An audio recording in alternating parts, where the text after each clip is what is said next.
Let's talk about how to be a competent man so that women will naturally want you. And I desire a world of more competent men. That's why I make these videos.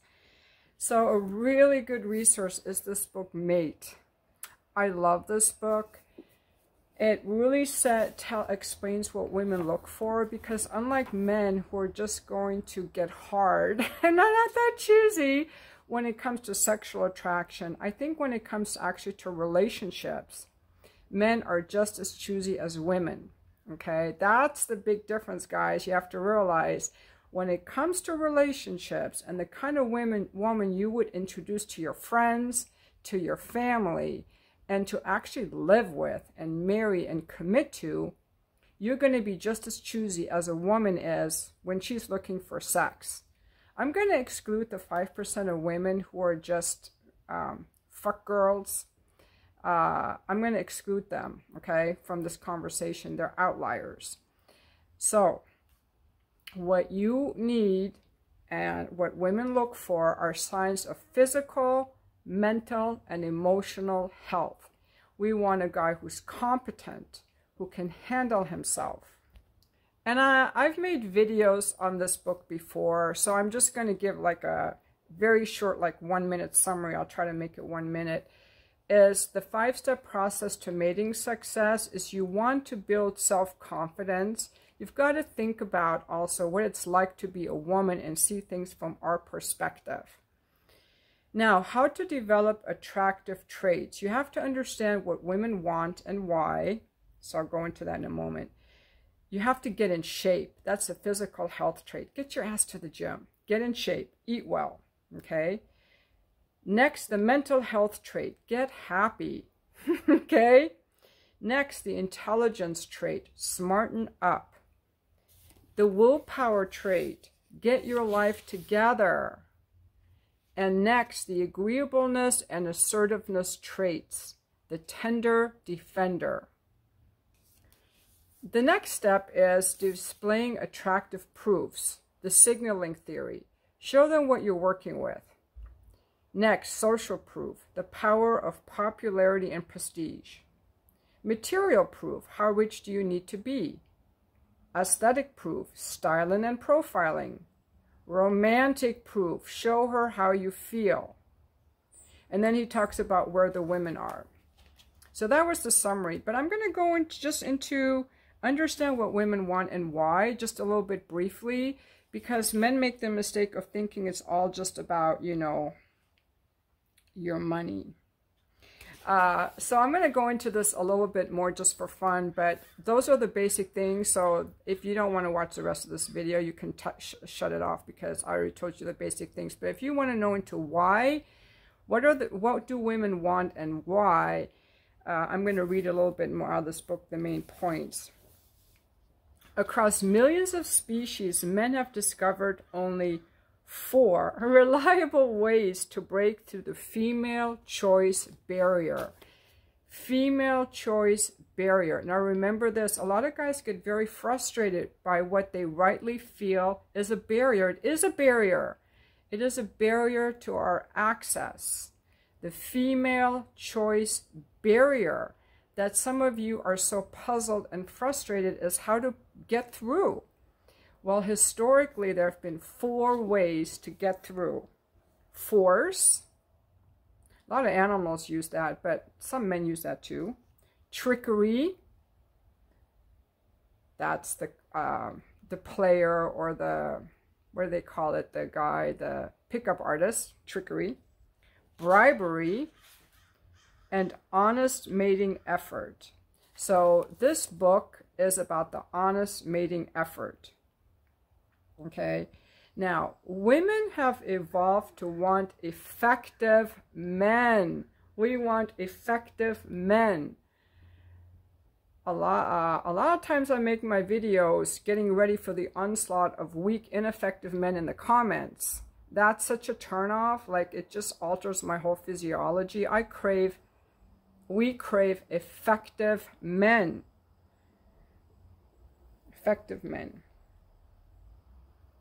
A huge amount of research done over the past 30 years has revealed that women's preferences are clear and they hold true at a deep unconscious level across all women, regardless of culture, ethnicity, social groups, or tribe. Women pick the same male traits over and over again for good reason, and women don't often usually even know it. It's really subconscious. So ladies, you may get this as I'm going through this book. You have to understand what benefits women want from males. And again, I also think it's good for women to look at what men want from us. They want beauty, they want agreeableness, they want sex, they want someone to talk to, someone who understands them, who makes their life easy and fun and peaceful and adds to their life. Someone that they can go through life with in a relationship, or otherwise someone who's just good enough to fuck for the night. Sex. But I think men also have to look at what women want. What women want is very different. Again, like I said, when it comes to marriage, men are just as choosy as women are when it comes to sex. That's what you have to understand, except that we are more physically vulnerable. So we are a lot more looking for signs that you're safe. And a lot of these trolls in the comments are not safe. If you go off on a woman making a video, what are you going to do if your dinner's late? So that's why we naturally have this repulsion. It's a healthy repulsion. So, Hollywood romantic comedies and Hallmark greeting cards have convinced much of our culture that the 6 most romantic words a man can say to a woman are, "I love you" and "I'm sorry." And this is bullshit. In fact, if you look at actual behavior and mate choice, those 6 words are, "Don't worry, honey, I got this." That's what women really want to hear. "Don't worry, honey, I've got this." That's what we want. Effectiveness and competence. That's what we want. Not just your dick. "Don't worry, honey, I've got this." That says so much. It means we face a real problem together as a couple, but I can totally handle it as a man. I'm effective. Females throughout nature favor effective males. Again, trolls in the comments are not effective. They actually are, not only are they neutral, they're a detriment to our well-being. Just like an abuser, they're a detriment. We want men who are effective, okay? To deliver effective benefits to women, you need 2 basic things. You need the ability to be effective at life based on having effective traits. So the ability and the willingness to use those effective traits to do effective things and supply to females the benefits that they need for their own reproductive success. And that's what these traits were about that I was reading about earlier. It's called fitness. In biology, it's called fitness. It's your statistical tendency to survive and reproduce successfully. This is why, for women, it's even more important to be sexually disgusted by ineffectiveness than to be sexually attracted to effectiveness. And you have heard me do this, like I am just so in touch with being a healthy woman. If you like healthy women, you are in the right place. I'm not perfect, but I totally attribute this. I am so disgusted by ineffectiveness. Whiny men, complaining men, angry men. Ineffective makes me angry. Men who come to me asking questions, acting helpless, taking. Ineffective. I'm repulsed, I'm angry, and I'm disgusted. Okay, this is why. This is exactly why. Ladies, if you ever feel this way, if you start noticing yourself feeling disgusted or repulsed, check in. Where is this guy being ineffective? If we just naturally pick up on that. A man must be effective to have any value, because ineffective men are destructive to our lives and to the lives of our children. I made a video before saying behind every unloved child, every abused child is a mother who was not in tune with this. Choosing an effective man. Now, guys, it's not that hard to be effective. That's what this book is for. It's really not that hard. You can do it. So this is first, I'm just explaining here what women want. And you can easily become effective if you want to be. If you want to be. This book is great. And this book is good for ladies too, because before I read this book, I kept thinking, why am I so annoyed at these guys? I should be okay. You know, I should be okay with this. I shouldn't mind this. But this book explains that I'm okay for feeling this way. I'm supposed to feel this way. I'm supposed to weed these guys out. Okay? But they have to be weeded out respectfully. What I work on a lot is not going off on them, is responding to them with kindness, or just blocking them and not going off on them. That's what I'm working on, you know, for myself, because I'm not perfect. Like, sometimes I just want to call it, you fucking loser, you're such a loser. I try to be respectful and either not reply or reply with a boundary. But effectiveness requires a lot, okay? So, to become to jumpstart your attractiveness, reduce your ineffectiveness. Effectiveness is sexually attractive to most women most of the time, but ineffectiveness is sexually disgusting to all women all of the time. Yes, no woman in any culture is erotically attracted to ineffectiveness, whether it's powerlessness or joblessness or sexual impotence, or getting flustered by crises, or failing to protect a baby, or getting flustered by me in the comments. Such a ineffective. No woman is going to be attracted to you when you're whining in the comments that it's hard to get a woman, that women are just too demanding. No woman will want you with that attitude. You're ineffective, but you can change it. You can change it if you want to. Okay? Apart from quilting, it's more important. The most important thing is to stop showing signs of ineffectiveness. In most species, in fact, a lot of female choice is about avoiding the bad rather than approaching the good. This is why women usually have such a strong, visceral, sexual disgust towards psychopaths, narcissists, creeps, crazies, stalkers, slackers, losers, or morons. Yes, this guy gets me. But I don't want to fuck this guy. He's married. Okay. A relationship with a kind, generous boyfriend could help nurture and protect a woman's body for a few months. But a relationship with a psychotic, violent boyfriend could result in permanent disability or immediate death in the blink of an eye. For this reason, a lot of female choice is very risk-averse. What does this mean for you? It means that you can identify and fix your weak spots rather than trying to stuck trying to protect yourself in things you've already handled well. Don't fixate on six-pack abs. Just don't have a keg for a stomach. Don't obsess over perfect test scores. Just to make sure you aren't a mouth-breathing frat douche. Okay? You might have been overlooking a few of those gaps, but women always notice them.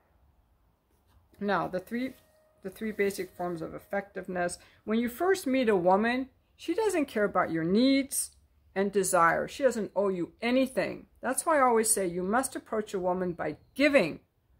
You must approach a woman by giving, okay?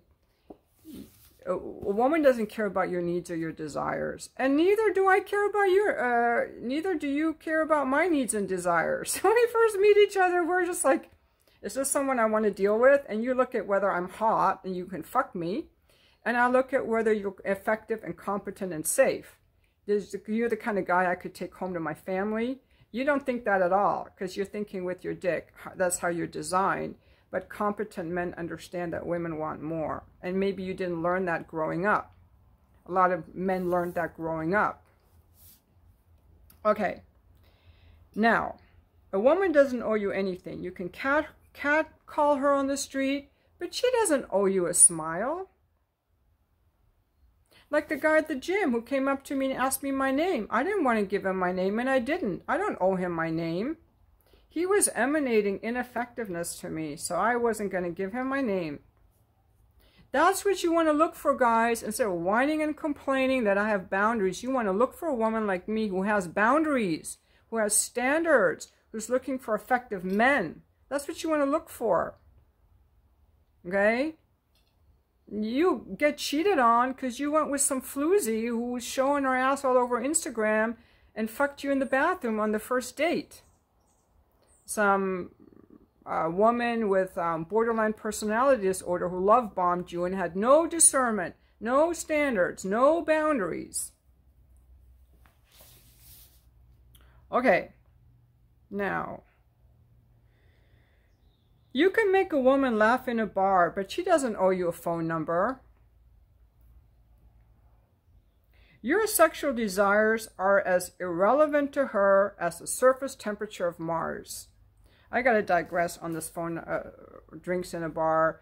I hate it when women use men for drinks. Woman's in a bar, guy buys her a drink, hoping to get a smile, get a date, get her pussy, get his dick inside her pussy. That's where he's doing it. But woman go.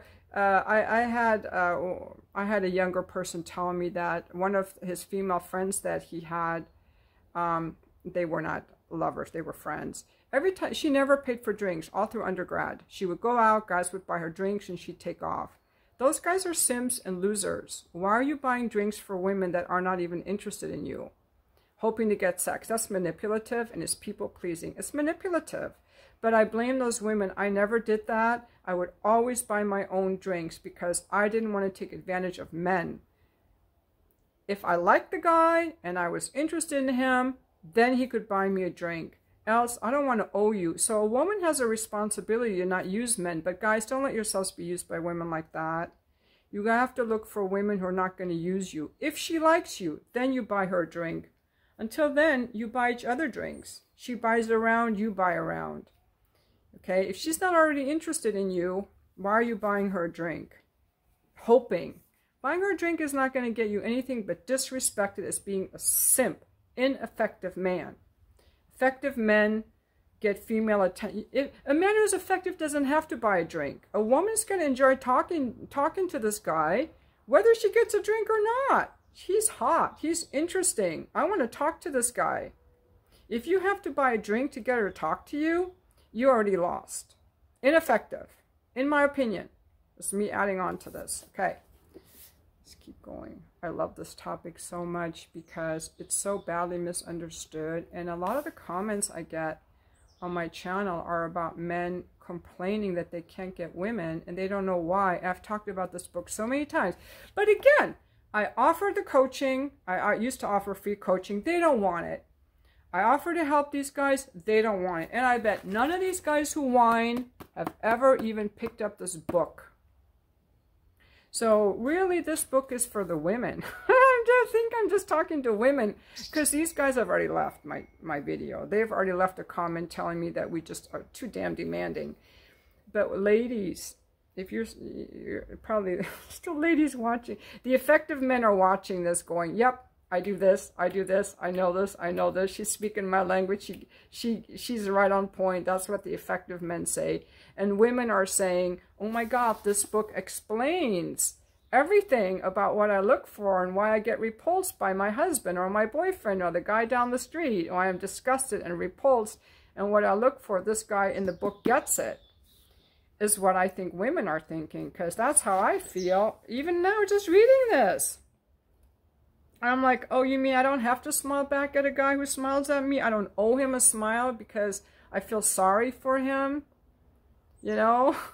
And then you have all these people saying women should approach men. Why? Why? Are you effective? Are you worth approaching? It's like a super high bar to approach you is going to be a high bar. You have to set yourself apart as very effective in some way for me to want to approach you. Okay, now let's go back to this. So when you first meet a woman, ladies, or when a guy first meets us, we don't owe him anything. We do not care about their needs or desires. We don't owe them anything, ladies. Remember, our female ancestors did not pass along their genes by giving random blowjobs to strangers. As much as guys may want that, that's not how we evolved. Our female ancestors did not reproduce by taking pity on malformed mutant boys or forgiving abusive psycho boyfriends or getting pregnant with flakes who were likely to abandon them. Our female ancestors, ladies, reproduced by selecting boyfriends who offered as many of the prerequisites for effective fatherhood as possible, which ultimately shaped their mate preferences and their assessment of a man's mate value. In essence, we are here because our ancestors usually picked the best guys to have sex with. Women have three main concerns in assessing a man's value. Does he carry good genes? Yes, and that is not discriminating. I mean, it is. We're supposed to discriminate. We do discriminate, actually. Does he carry good genes? I definitely care about that. I want good genes. My ex-husband had good genes. Every man I ever dated had good genes. I select for good genes. I should say, though, for this book, there are women who come from broken homes. Their picker is broken. They go for abusive men. Those are the outliers. So I'm talking about healthy women. The kind of woman that's a healthy woman, okay? Now, so what are the three main concerns women have in assessing your value? Does he have good genes? Will he be a good partner? Would he make a good dad? Carry good genes. And again, this all kind of goes to, is this someone I would want to reproduce with? And I think the more we get away from wanting children, the more we maybe will sideline or push away or repress those parts. But even if you don't want children, I think that a good traits to look for in a guy is, does he have good genes? Would he make a good dad? Would he make a good dad? Is he a tender defender, a protector, reliable, stable, effective, competent? Is he someone that can say, hey, babe, we've got this? You know, does he have good energy, good physical health, stamina, strength, discipline, courage? The basic things that I have and that most people have. It's like basic human qualities. Someone who keeps their word, someone you can count on, someone who isn't going to get all bent out of shape over every little thing. Will he be a good partner? Most of the human babies born in the last million years were not conceived in short-term flings or hookups, but in socially acknowledged mates. Socially acknowledged mates. This man has proven himself in our social circle, in our neighborhood, in our community, by seeing him every day at school, in high school, or in college. He's proven himself through he's a socially acknowledged mate. This means that for women, getting a good boyfriend has long been the most reliable way to ensure that our children live past infancy and reproduce themselves. A good boyfriend offers a fun. He's got to be fun. That's what I talked about before, about this guy that was super hot, age appropriate. He also had kids. He was divorced, but he wasn't fun. I'm like, if you're not fun, you're not useful to me. You know, and then guys are like, oh, but what do you bring to the table? You gotta ask that. You're ineffective. You're not fun. A good boyfriend offers a fun, safe, sexy relationship that brings the woman concrete benefits. You have to bring benefits. You have to bring benefits. If you're whining about what do you bring to the table, you're ineffective. Flick you off my shoulder. Repulse, disgusting. Get the fuck out of here. Disgusting. Can you see my face? It's my natural body reaction. Flush these little creeps out of me. A good boyfriend offers a fun. He's fun. He's happy. He's got good energy. Fun, safe, sexy, nourishing relationship that brings the woman concrete benefits, even if she ultimately doesn't combine her eggs with his sperm, and even if they don't end up raising kids together. These benefits can be material, food, home, land, resources, money. They can be social, reputation, popularity, status, prestige, self-esteem. They can be protective, keep away predators, creeps, harassers, and rapists. They can be pleasurable. His jokes make her laugh and his tongue and cock make her come, or anything else that a woman wants. You have to bring me benefits. And if you're an effective man, you're going to be you're going to be offering benefits and signaling benefits that not every woman will want, but enough women will want that you can get someone. Okay, cultivating your good boyfriend traits, guys, is important, even if you don't want a girlfriend yet, because the vast majority of women are more attracted to good relationship material than to a player or a boy toy. Absolutely. Most women's brains just will not let them reach orgasm if they know that you're worthless as anything other than a penis with a body attached, even if that's what she's using you for. Her body will respond better if her brain's convinced that you're worth sleeping with more than once. That's how women's sexual circuitry works. Exactly. I was talking about the connection between my heart and my pussy. The most turned on I can ever get will be in a relationship with a man that I can rely on. An effective man, competent man that has all these qualities. He's fun, sexy, he's there for me. He's like, we've got this, babe. That's what makes a woman glow and go, oh my God, my boyfriend is the best boyfriend ever. That's what it is. He has all these qualities that imbue every mitochondria even. I would love to see some kind of statistical instrument measuring. Because when a man treats me with these ways, like I was talking in a video the other night, my whole body responds and opens. Like, I almost wonder if the mitochondria light up or some hormones are released or there's a settling, peaceful feeling. Because if you've ever seen a woman in love with her boyfriend that really shows up and is there for her, there's this glow. Not just new relationship energy, but there's this glow that comes from, he's got this, he's effective, and we're in this together. He has all these traits. It just does something, you know, to our bodies. If you make yourself into an attractive potential boyfriend, your sexual options become unlimited. Okay? I should probably title my video that, How to Make Your Sexual Options Unlimited. If you become an attractive potential boyfriend, your sexual options become unlimited. I should title my video that. You can downshift into a short-term hookup if you want, and you can upshift into marriage. But if you only practice being a player who pursues short-term mating, or if you're a whiny guy in the comments, you will repel the majority of women who want more than that. And then the third thing that women look for, like I said, does he carry good genes? Number 1. Number 2, will he be a good partner? Number 3, will he make a good dad? So for number 3, will he make a good dad? I'm not going to go into that.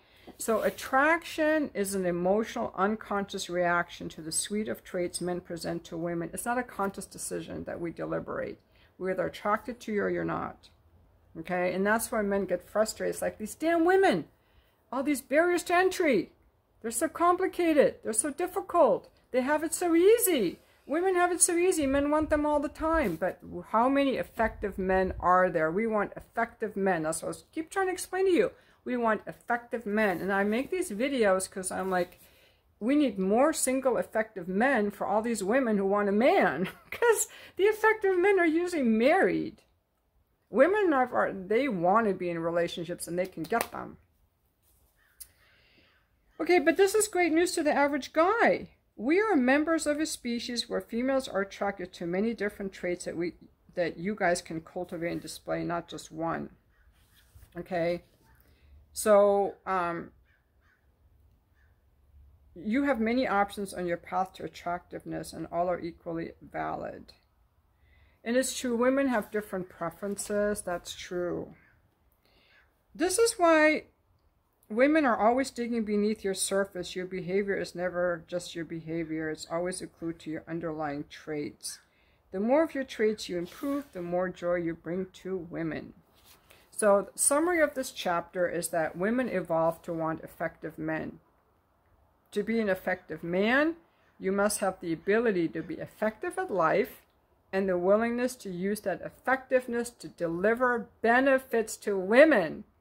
I want to see benefits. One of the best ways, guys, to jumpstart your attractiveness is to reduce your ineffectiveness. Because to most women, ineffectiveness is more sexually repulsive than effectiveness is sexually attractive. There are 3 primary forms of effectiveness that women consider when assessing your value. You carry good genes, would you be a good partner, would you be a good dad? Attraction is not a conscious decision. It's an emotional, unconscious reaction to the suite of traits and proofs you display to women. And I'm curious what you think of this video. Do you agree with it? Do you disagree with it? Have you found this to be true in your life? And also, when you leave a comment, usually I can tell if it's a man or a woman. If I can't tell, I would appreciate if you could tell me man or woman. And also, one more thing. People, I do like when you leave your comment, if you can leave a super sticker with your comment, if you want to like give me some money or pay me, because when you leave a comment, there is a choice to leave money along with your comment if you don't want to do the buy me a coffee thing. And the way that shows up, let's see, here's one of my videos. Okay, here's one of my videos. So at the top, underneath here, you see all these different buttons, and there's one that says thanks with a $sign, okay? And that's the one where if you click on that, and some people have, you click on that, you see all these different options for how much money you can send. Okay? So that's how you can send me money, and I really appreciate that. So, and I also, just so you know, have so if the buy me a coffee won't take your credit card, just do the super thanks. That's the easiest way to do it. And I appreciate that. So if you ask me a question, at least send some money first. You know, but you don't have to. I mean, this is a free channel. You can leave all your comments that you want. But I'm just saying, if you want to show me appreciation, I like getting money. I like when you give me money. When you give me money, it shows that you really like my content. That's the purest form of showing appreciation that you have, because your money is important to you, and you're not going to spend money if you don't like something. Sending money really shows I really like this content. And I'm not saying that you have to, but what I am saying is I like that. It hits me like in my whole body as an appreciation. It's a physical positive response I have, and it's a sign of showing effectiveness. But guys are like, hey, you're beautiful, you're hot. I usually hide them from the channel because I don't like weak men who are simping over my body. It does nothing for me, and it's ineffective. I don't like being told I'm hot by random guys. If you're my Just For fans and you're paying me, even those guys don't usually say that. They'll say other things. But I highly recommend the book. If any of you have read the book, I'm curious what you think of it. I think that's the #1 book that men and women should read, because as a woman, I often judged myself for having requirements of men, because these men would complain, nobody wants me, and I would feel sorry for these men that nobody wanted. And it's like, well, what can I do to get myself to want them or desire them? And, you know, I thought, well, maybe I should be more open-hearted. I should be less judgmental. I had all these doubts about myself, doubting myself. And a lot of my journey, a lot of my problems in my marriage were like trusting my feelings to express preferences and boundaries, doubting myself, thinking I shouldn't feel a certain way, judging myself for feeling repulsed by certain things, not attracted anymore to a man because of certain things. Maybe he gained weight or he was angry and I wasn't attracted. But once I read this book, it all made sense to me that I'm wired as a woman in my animal form, as a person, physical body. I'm wired to not like that. And so, but when we don't like what men want, it's not okay to go off on them or leash out on them. And so what's one thing I've been working on myself is the moment I notice that a boundary is violated, that the moment I notice that a man is being ineffective, I need to speak up right away. I cannot overlook it and then later erupt and be mad. I have to speak up the moment a man or a woman is ineffective. For women too, or family members. We're wired, and sometimes people just get triggered, but often people overlook the first time that they're come across. Let's just keep it about men and women. Sometimes I try to overlook things, give the guy some grace because he's kind of a loser or he has issues. I try to be patient with him, but that's not good in dealing with man-woman situations, dealing with clients, bookkeeping clients. The moment I notice that they're being ineffective, it's best to speak up and say, this is how it goes, this is how I do things, this is what I like, and state a boundary in a way that's very sweet and just stating a preference and a boundary. On my YouTube channel, just hiding guys who are ineffective by being violent in the comments, who have who are kind of unhinged, you know, just to hide them. That's the best strategy there, is to nip it in the bud, because there's no value in trying to be okay with ineffective men. We have to learn to recognize signs of ineffectiveness and honor that. Like, this man is ineffective, I'm having a very strong response to it, and then decide, you know, how we want to respond. And it can be a learning process. But it's never okay to put men down, belittle them, abuse them, go off on them. And, you know, sometimes we lose our patience in interacting with other people. We all do. Everyone gets triggered. Everyone loses their cool. I was watching a video yesterday with Dr. Robert Glover and a man who runs a podcast for family dads or something, family men. And they were both talking about how they got triggered by their wives and their wives got triggered by them and how they worked it out. So that's just part of relating. But the idea is that we always want to do better. And I just want to say that we always want to try to do better when we're triggered, that it's never okay to just react to people, you know. So thank you so much for watching my video, and I look forward to reading your comments.